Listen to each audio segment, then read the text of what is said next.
Inilah dia, dipersembahkan untuk Anda seorang pangeran dari bangsa saya yang pernah tidak selamat dari semprotan gurita. Tapi awas, jangan pernah bermain-main dengan karakter yang satu ini, karena dia juga sudah pernah menghancurkan seorang Dodoria. Siapakah dia?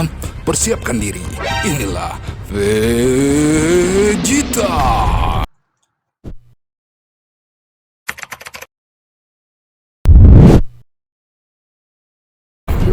Nah, Vegeta guys, meskipun bukan protagonis utama, tapi dia sempat menjadi musuh yang keren, rival yang layak, serta teman yang unik bagi Goku dan kawan-kawan. Di dalam perjalanan serial Dragon Ball, Vegeta memang mengalami roller coaster yang sangat mempengaruhi kepribadiannya guys. Tapi, bagaimana sih kepribadian dari pangeran yang satu ini?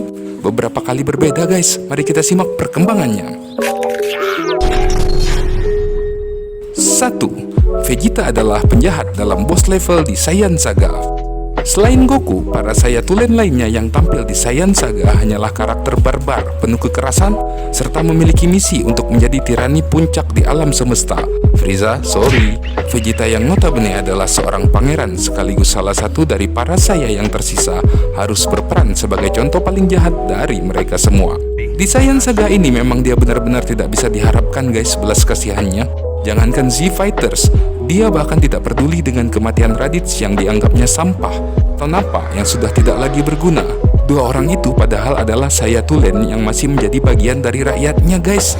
Satu hal yang paling Vegeta pedulikan di dalam Saiyan Saga adalah bagaimana caranya berhasil menguasai bumi dan merampas Dragon Ball. Vegeta ingin hidup abadi. Dengan cara hidup abadilah baru dia bisa menumbuhkan kekuatannya secara perlahan-lahan untuk menghancurkan tirani Frieza lalu menguasai alam semesta. Dalam Saiyan Saga, Vegeta adalah karakter penjahat murni saudara-saudara. 2. Vegeta adalah bajingan oportunis di planet Namek Saga. Sejak Vegeta hampir terbunuh gara-gara bertempur dengan Z-Fighters di bumi dalam saga sebelumnya, Vegeta barulah sadar kalau perjalanannya dalam mencari keabadian lewat Dragon Ball sungguh memiliki halangan yang tidak bisa terduga.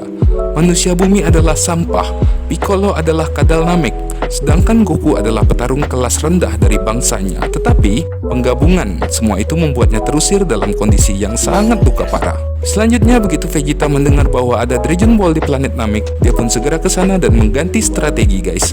Dia tetap penjahat, dia tetap bajingan, tapi kali ini dia menjadi si kampret yang selalu mengintai keadaan musuh, khususnya Frieza dan pasukannya. Berkat strategi gerilya yang Vegeta lakukan untuk merampas Dragon Ball, Vegeta akhirnya berhasil membunuh tangan-tangan kanan Frieza yang selama ini memang ingin dia bunuh tetapi tidak bisa dia lakukan. Dari hasil bertarung secara terpisah ini juga akhirnya dia mengetahui kalau planet dan bangsanya, bangsa saya tidaklah hancur karena meteor, tetapi hancur karena serangan dari Frieza. Plot twist.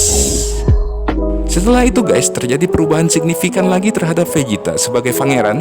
Mendengar bahwa planetnya dihancurkan seseorang membuat alam bawah sadarnya jadi menuntut untuk membalaskan dendam. Kali ini targetnya terhadap Frieza sudah bukan lagi menjadi tujuan akhir guys, tetapi sudah menjadi urusan dendam pribadi yang memang harus dibalaskan. Rasa dendam dan sakit hati inilah yang malah membuat Vegeta akhirnya bekerja sama dengan para manusia bumi untuk pertama kalinya. Kucu-kucu hotahe. Kebetulan sekali para manusia bumi itu memang ingin mengumpulkan Dragon Ball untuk menghidupkan kembali guys teman-temannya yang mati selama di Saiyan Saga.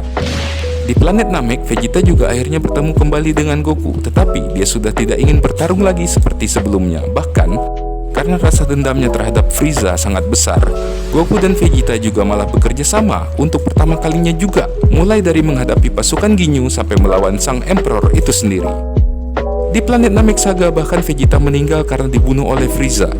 Hatinya yang sudah mulai berubah akhirnya memberikan pesan kepada Goku, "Kakarot, Frieza harus mati di tangan bangsa saya."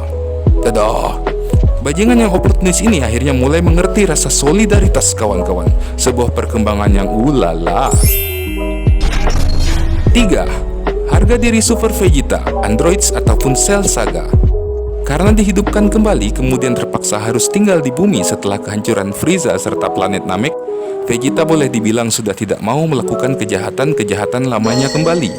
Dia sudah tidak tertarik guys untuk hidup abadi.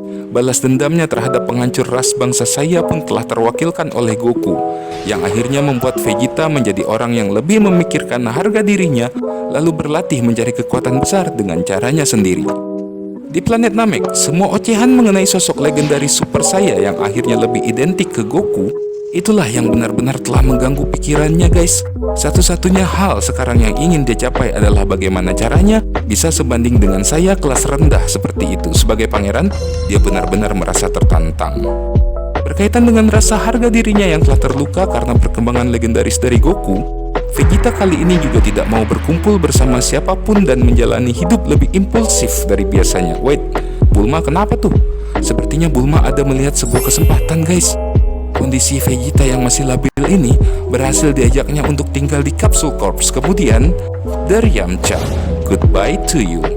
Selanjutnya, selain Bulma atau Goku yang datang kembali, bisa dibilang tidak ada lagi yang bisa mengganggu latihannya Vegeta, sehingga selain Vegeta bisa berubah wujud ke dalam transformasi Saya Super, dia juga berhasil memaksimalkan wujud tersebut di Time Chamber dan menyebut dirinya sebagai I am Super Vegeta. Oh my god, Super Vegeta. Orang ini sekarang kondisinya sudah dipenuhi oleh harga diri yang sangat tinggi. Mendapat kekuatan seperti itu membuat Vegeta menjadi sangat pede. Alhasil, Cell yang belum mencapai wujud sempurna tentu tidak akan memuaskannya. Akhirnya Super Vegeta ini kembali menjadi bajingan penyebab masalah guys. Karena dia merasa lebih kuat dan sangat kuat, dia mengizinkan Cell untuk kembali mencapai transformasi sempurna. Setelah itu, dia kalah. Vegeta kembali mendapat fatal blow ke dalam harga diri maupun kepribadiannya. 4. Vegeta adalah ayah yang super ego di Majin Buu Saga. Guys, seiring waktu yang berjalan dan berbagai macam hal yang telah dia lalui atau kita lalui bersama, Vegeta kembali anteng, ditambah lagi sosoknya sebagai seorang ayah serta kesadaran bahwa kekuatannya sendiri pun masih bisa ditandingi oleh orang atau makhluk lain, membuat Vegeta semakin gila latihan dari hari ke hari. Bagi Vegeta sekarang tidak ada yang lebih penting daripada berhasil melampaui pencapaian Gohan. Sudah bukan Goku lagi loh. Di Cell Games, Cell sendiri sudah terlalu berat baginya untuk dilawan, sedang Gohan berhasil mengalahkan Cell. Berkaitan dengan sikapnya terhadap sang anak Trunks yang sudah mulai besar, Vegeta hanya bisa ditemui pada saat sesi latihan bersama atau hal-hal lainnya yang menyangkut soal pertarungan guys. Tetapi dia sebagai seorang ayah, meskipun memang tidak menampakkan kasih sayang terhadap Trunks secara gamblang, perasaan itu secara otomatis keluar saat Trunks berhasil dipukul olehnya sendiri atau sebelum dia bunuh diri setelah menjadi Majin Vegeta. Di Majin Buu Saga, Vegeta masih berdiri antara sisi jagoan dan sisi penjahat guys. Kenapa? Karena dia memang masih tidak peduli dunia. Yang dia pedulikan hanyalah kamu saja. Yang dia pedulikan hanyalah latihan, meningkatkan kekuatan, lalu berhasil melampaui Goku ataupun Gohan. Keegoisan tingkat dewa seperti ini malah membuat dunia mendapatkan musibah kembali gara-gara Vegeta. Vegeta akhirnya dikuasai oleh penyihir jahat Babidi. Energi yang dia dapatkan dari pertarungannya melawan Goku malah berhasil membebaskan Majin Buu dari segelnya. Kalau kejadian di Android Saga adalah pukulan bagi harga diri, maka kejadian di Majin Buu Saga adalah pukulan untuk keegoisan Vegeta. Setelah semua menjadi semakin kacau guys, dan dia dikirim ke bumi oleh King Yema, barulah Vegeta mulai merenung. Untuk pertama kalinya, Vegeta akhirnya mengakui Goku kalau berdasarkan karakter saja, dia sudah kalah. 5. God Vegeta, Dragon Ball Super.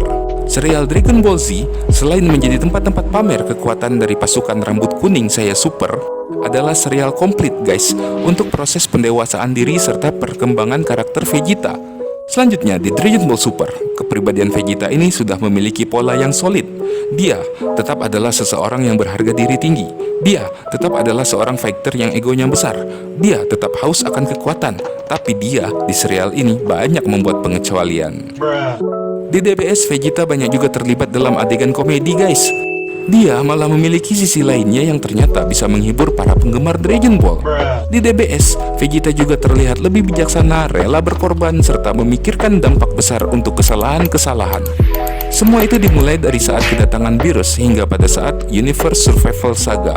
Malah menjadi unik di mana Universe Survival Saga yang berdampak luar biasa itu terhadap alam semesta yang lain, penyebab utamanya malah Goku, bukanlah Vegeta. Vegeta boleh egois, susah diatur, berharga diri tinggi, tetapi di Dragon Ball Super dia lebih bijaksana. Oke guys, begitulah perkembangan karakter Vegeta ini. Lebih jos yang mana? Bajingan di Dragon Ball Z atau pangeran saya di Dragon Ball Super? Tinggalin komen, jangan lupa sub, like, dan bunyikan loncengnya. DB Info akan kembali, sayonara.